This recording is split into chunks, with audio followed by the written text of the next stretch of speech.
Hello pretty faces, welcome back to another video. This is Laura and today we are making this amazing ring. It is very easy to make and you can use the beads you like the most.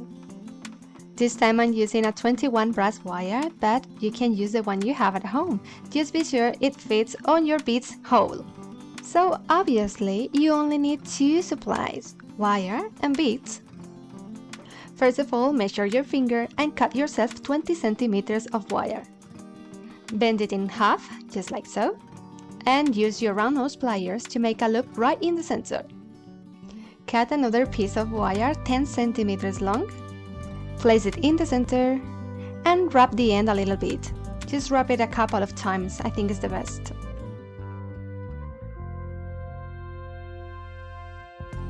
This is how it should look.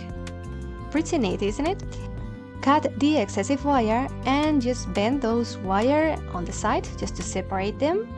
Insert one bead, grab the wire on the left and go over the central wire. Just like so. Now grab the right wire and go underneath, just behind the central wire. Insert another bead, grab the left wire, it's coming from behind, now we are gonna bend it over the central wire. Now take this right strand we have, it's coming from the front, and bend it behind the central wire. It is actually very easy. Here you can see how it looks, but no worries because we are gonna make it again. Insert one bead, take the wire which is coming from behind and bend it over the central wire. And now grab the other wire which is coming from the front and bend it behind the central wire. Here is my recommendation, try to hold those beads because they can move a lot and mess your work.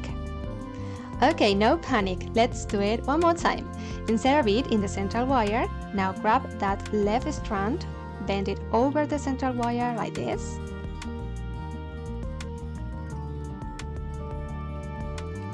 Take the other wire, the wire you have on the right, and bend it behind the central one.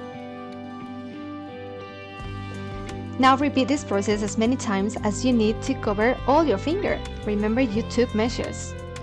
By the way, this could be a fantastic bracelet. Just an idea. To close it, all you have to do is to twist those two strands, so those two wires. Maybe a couple of times, I think is enough, and this is how it should look. Cut the excessive wire you may have. Use your flat nose pliers to hide those ends to avoid the scratches, or you can also file it, why not? Whatever you do is okay. As you can see, it's looking really nice. Now you have to use a cylindrical object just to give it a ring shape. I'm using a mascara bottle. As you can see, it's not because I'm stingy, it's just because I really want to go green. Now insert that little stick at the end through the loop, bend it a little bit, cut the excessive wire and hide the ends. And this is the result. I really like the purple one. What purple? I don't know if it's purple or pink, whatever, but I love it because it looks amazing with those small beads. It's just my opinion. If you like this video, please give me a thumbs up and subscribe for more creative DIY jewelry. Hit the bell to be notified every time I'll post new videos. Hope to see you in my next tutorial, but until then remember, stay beautiful, smile and be very, very, very happy.